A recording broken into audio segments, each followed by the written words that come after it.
Here I am. Oh, there we go. This is going to be our trilogy. Thank you. So you were just finishing on the was it on the the with the landlord and your Mason Yard Yeah, studio when you had yeah. it So up. I think that what I think that I I don't think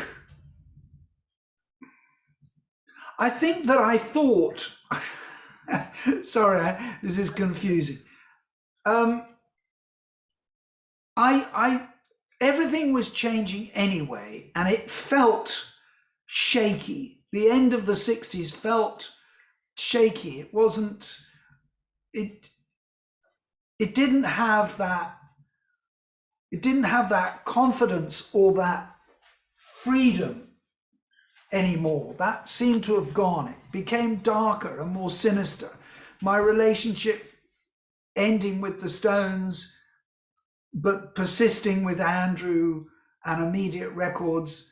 So when that started going wrong, and when I started losing Mason's Yard, when it was clear that I wasn't going to be able to keep Mason's Yard, I think I felt that my world was falling apart.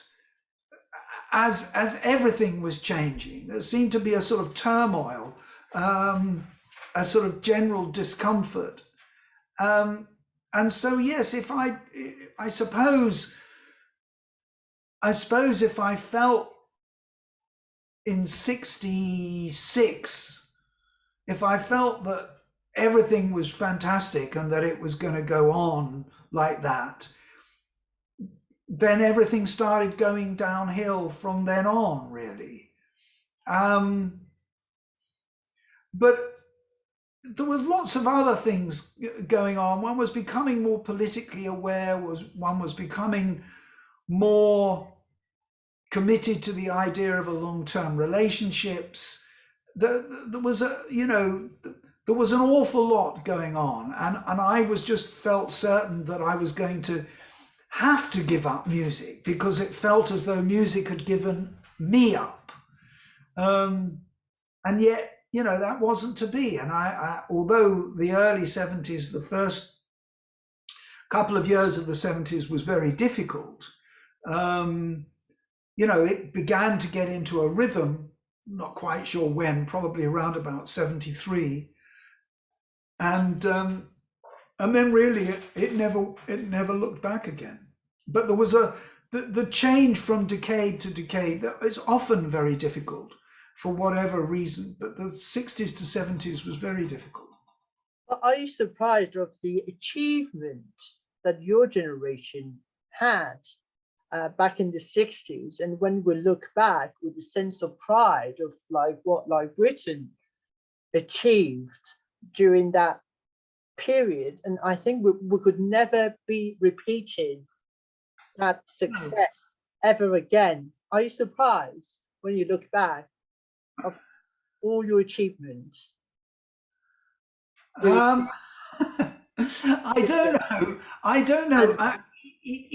History. One is always, the thing is that one is asked to look back, but one is continuously trying to look forward all the time. I mean, as you get older, that becomes a little bit harder. But I think that what I was never prepared for was the nostalgia for the '60s. I don't think one realized at the time, and how could we, that what we were laying down was going to be a blueprint that should last so long. That what I and my contemporaries were doing in photography would be a blueprint that would last for decades. I don't think we understood that. But as far as me as a photographer is concerned, I felt that I was just I got better. I mean, I got a better photographer. The '70s, the music was different. But I think the quality of my photography got better and better as it should have done, but it did, And I think The that, color as well, wasn't it? well, there was color, between the buttons was color. There was color. It's just not, a lot of it didn't survive because in those days, when reproduction magazine or record cover reproduction was done from the original transparency, it wasn't duplicated, and so vast amounts of color photography was lost, disposed of, thrown in the dustbin after it was reproduced. Nobody bothered. I didn't police it, and the printers and the record companies and the managements didn't bother to archive it or protect it or anything. So my transparency of between the buttons would have been stuck onto the artwork that was sent to the printer and then just disposed of. Nobody gave it a second thought. No, so it wasn't just 60s. The 70s had more color in it, yes, and it was more. In some ways, it was more glamorous. It was more superficial. It was more glittery. It was, it was more contrived as well. Yeah, much more contrived. And of course, that as a photographer, as a studio photographer, in a way, that worked for me because I was always I was evolving into a very theatrical studio photographer. And so the 70s worked for me. And once we got into a rhythm with it, I thought I was doing some really good photography in the 70s. So I never, I think, I don't know whether I'm surprised at what we achieved. I am surprised that the 60s remains such an incredibly influential and important decade. When the millennium came, and we were celebrating, I was sort of pretty convinced that the whole nostalgia thing would change, that people would want to look forward in 2000. They would stop wanting to look back. But I couldn't have been more wrong.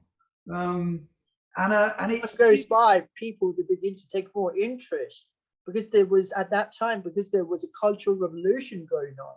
I don't think there's any decade that we could look back upon and be like, oh, there was a cultural revolution, and all the evolution that happened in the ensuing decades. It was off the back of the success of the Swinging Sixties. Yes, absolutely. And by the same token, and I've said this before, the 60s wouldn't have happened without the pioneers, the post-war pioneers. The angry young men, of writers and theatres, of which my father was Osborne, the Osbornes, Mankowitz, Pinter, Wesker, loads and loads of extraordinary things. Joan Littlewood, filmmakers, none of the 60s wouldn't have happened without the 50s. It's the same thing. So I think the thing is that I wasn't particularly nostalgic for the 60s as we emerged from it, because the last couple of years were so difficult and sort of distressing in many ways. You didn't appreciate them at that time as much that you appreciate the 60s now in retrospect. Yeah, I don't think one appreciated them in the same way. Listen, in the 70s, when I emerged from Mason's Yard, I had all my negatives in plastic, carrier bags. I didn't know what to do with them. I disposed of an awful lot of printed material because I didn't have anywhere to put it.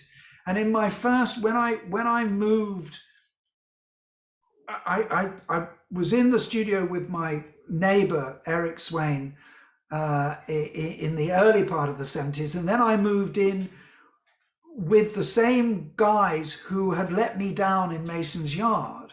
And they'd moved into a studio in Great Windmill Street in Soho, and they were really keen to have me join them.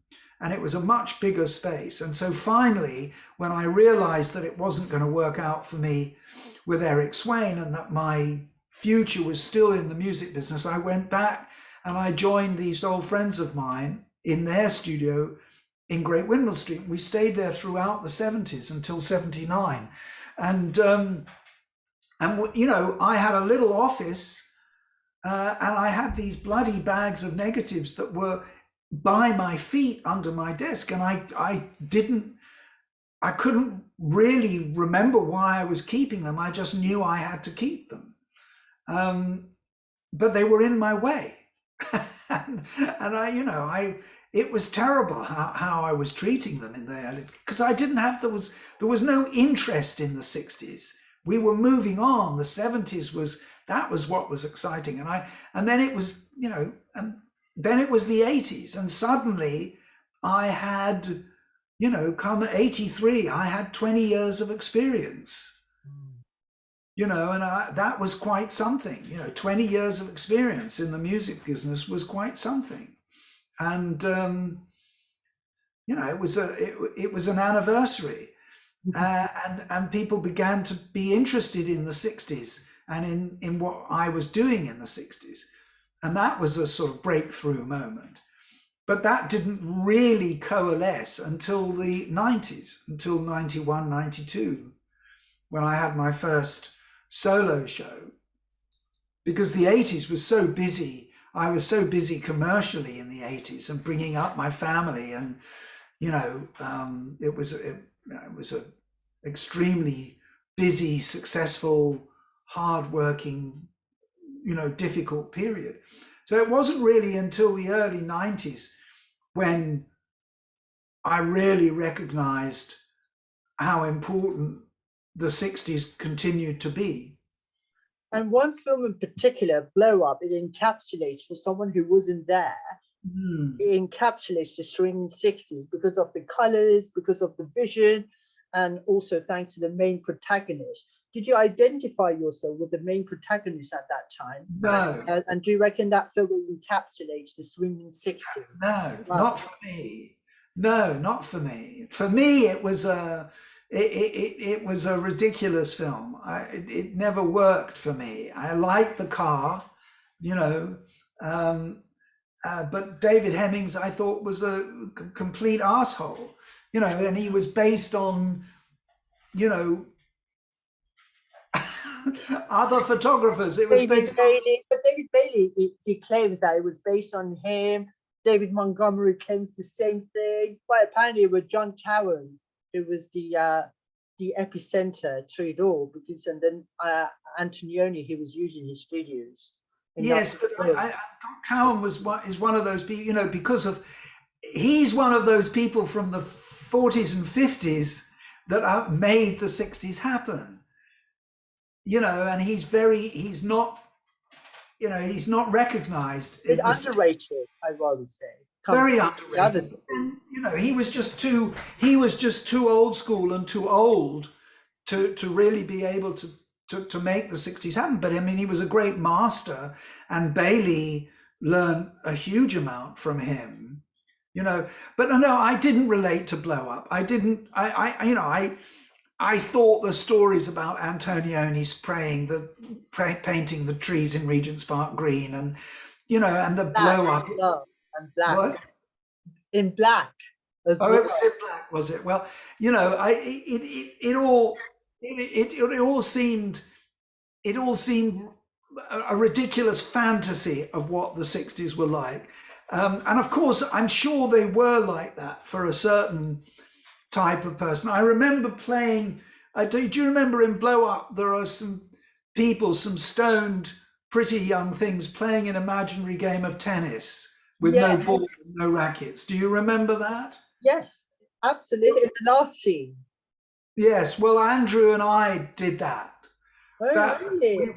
We played an imaginary game of tennis somewhere early in the morning, and thought it was our little homage to Blow Up.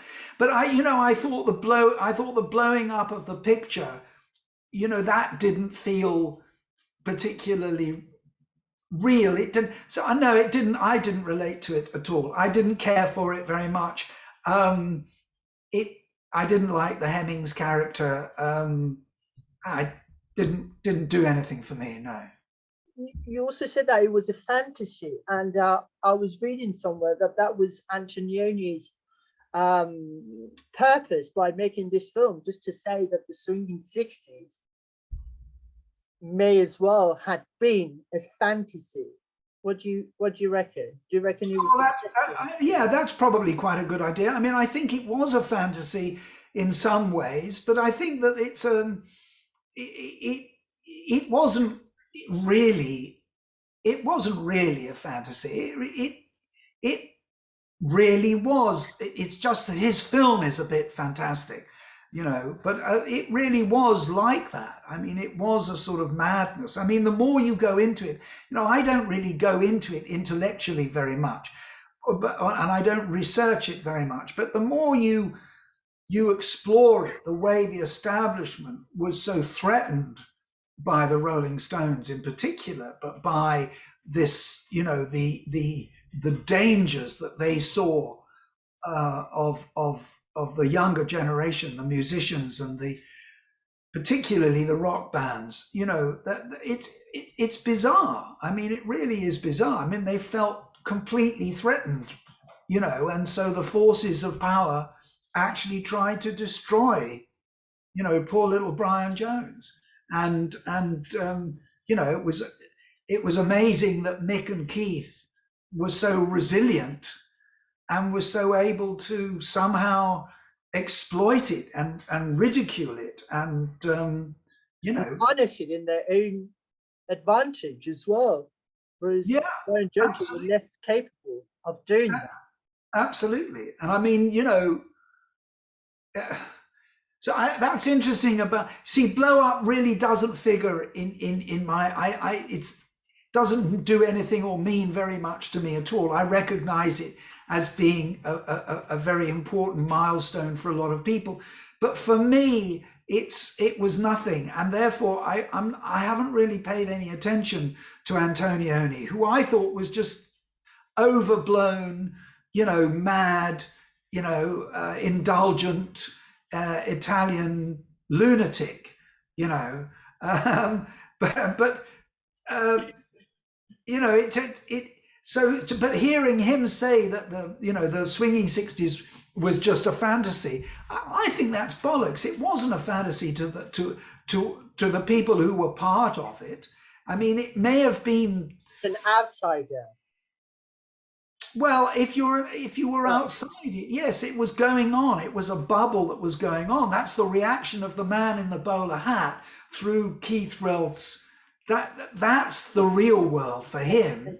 So it would have been a fantasy. I mean, the idea of you know, young men prancing around in women's clothes, you know, getting completely stoned and fucking all over the place would have been a complete fantasy for those people. You know, so in that sense, yes, it was pretty fantastic. And for those of us who were actually there, not that I felt I was integral to the fantasy, but I was there and I was around it, and I was, but I, you know, I didn't, you see, I didn't take acid. I never took acid, and I was never into heavy drugs. I always liked smoking dope. I always enjoyed that. But then smoking tobacco was, everybody smoked tobacco, and you smoked tobacco everywhere, on buses, in tubes, in cinemas, in theatres. Everybody smoked. I just can't recognize that I find when I see photographs of myself or references to myself and I'm wearing a cigarette lighter in a leather thong around my neck, and I think, you know, that's just absurd. My wife and I often talk about, you know, how smelly everything must have been, you know, how disgusting, because, you know, we haven't smoked for 45 years or something. So, you know, it feels like, that feels like a fantasy. And But yeah, carry on. sorry, so I interrupted you. No, I don't think I was going anywhere. I'm just going round and round, really. And lastly, if I were going to ask you to define the Swinging Sixties, how would you define it? how would you define that era, which was part of our cultural heritage now in retrospect, and it was a renaissance of art and culture and all that? How would you define it? I think it was an incredibly creative, high energy moment in history that I'm thrilled and delighted that I was lucky enough to be part of it. Mm. And also your reaction to those people who tried really hard to knock the swinging 60s and to be like, oh, but Britain, it was in decline and all that, and it wasn't really like, and you shouldn't be like having fancies about the swinging 60s. I don't know whether or not you watched Last Night in Soho, which was absolutely rubbish. It was about the swinging 60s, which came out at the time of the pandemic, which surprisingly starred Terence Stamp in it as well, Diana Rigg, and Margaret Nolan. But some people, they're trying to knock the swinging 60s. So what have you to say to that? I feel that, it's like everything that my father went through trying to come out of the East End in the 40s and to emerge as a poet and a writer and an entrepreneur and a producer. Everything that he was trying to do, that allowed us in the 60s, that gave us a freedom that he had never had. And we owe so much to the previous generation, and I owe so much to the people who made us and gave us that space and the opportunity. But we didn't think about it. Nobody thought about it. You just did it. You were just there and you just did the best job you could. You had the most fun. You just went with it and had, and lived it day by day. Yes, because it was your life. You weren't looking at it through a microscope or judging it in any historical context or viewing it in any intellectual way. You were just living it. It was just your day to day. It was just, it was just your day to day. And it was wonderful for a while. And then it became difficult and uncomfortable. And then we emerged from that. And I was pretty blind to the politics that were going on. I mean, I think we were escaping what seemed like a very grey, colourless period. But I'm not sure whether it was, I don't know whether it was really that colourless. I think that my father and my mother were creating, I'm just trying to think when, I don't know. I'm getting lost a little bit in this conversation. I think that for me, if you were there, you were there. You just lived it day by day. You did the best work you could. You had the most fun, and you didn't really let anything stop you or get in the way. You were breaking rules. It was a period for breaking rules, and I thought I was breaking lots of rules in the way I was taking my photographs. And it was a great period, and I am proud of the work that I did then. But I think that technically, I think I became much better in later decades. Thank goodness. Breaking rules by pushing for new ideas as well, and then nobody thought of becoming rich and famous. That wasn't part of it at that time. It did emerge. I mean, I think the Stones thought that they were on the way to becoming rich and famous once they really became consolidated in America, and that Klein was involved, and there were huge amounts of money being talked about and everything. And they nearly screwed it all up because of the drugs and the busts and the problems with Brian and everything. But they came through all of that, and they became stronger and stronger. And more creative. That's why the Stones are still around, because they were so strong and so creative and so powerful and so clever at what they do. But I think that breaking rules, we broke rules because in many cases we didn't know there were rules. You just followed your instinct. I didn't know that there were instructions with each roll of film as to how to get the best results. I didn't know that you're not supposed to point the camera directly at the light or whatever it is. I didn't know that. I just thought, oh, that looks good, bang, you know. And yet at the same time, by 67, when I photographed Hendrix, I'd learned so much in those 2 or 3 years that I was actually becoming much more disciplined as a photographer and much more, really, probably more like the photographer I was going to become, if you see what I mean. Yes, absolutely. And lastly, which particular film, because you said that Blow Up, it wasn't really your type of film. Which film which came out during that era, do you reckon it encapsulated really the spirit of those times?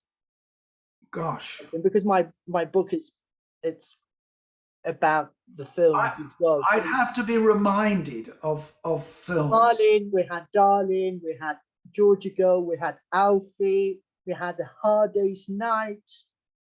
Yeah, okay. I think Alfie caught something. The Servant, written by Harold Pinter. Yeah, The Servant was interesting. Dirk Bogarde was fantastic. Absolutely fantastic. So The Servant was something. Alfie was something, but sort of, you know, the cad, Alfie, Michael Caine, the cad. Performance as well. Performance, the film. That's interesting. Performance, yeah. I thought performance, I've always liked performance. So I thought performance captured, I thought performance was a much better film about the 60s than Blow Up was, definitely.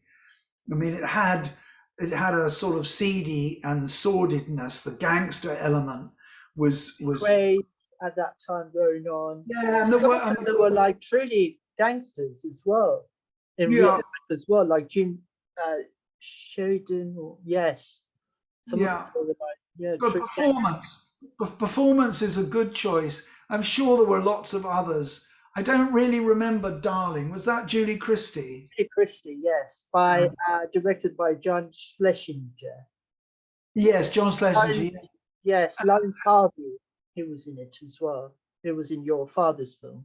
Yes, Lawrence Harvey, that's right. Who I loved.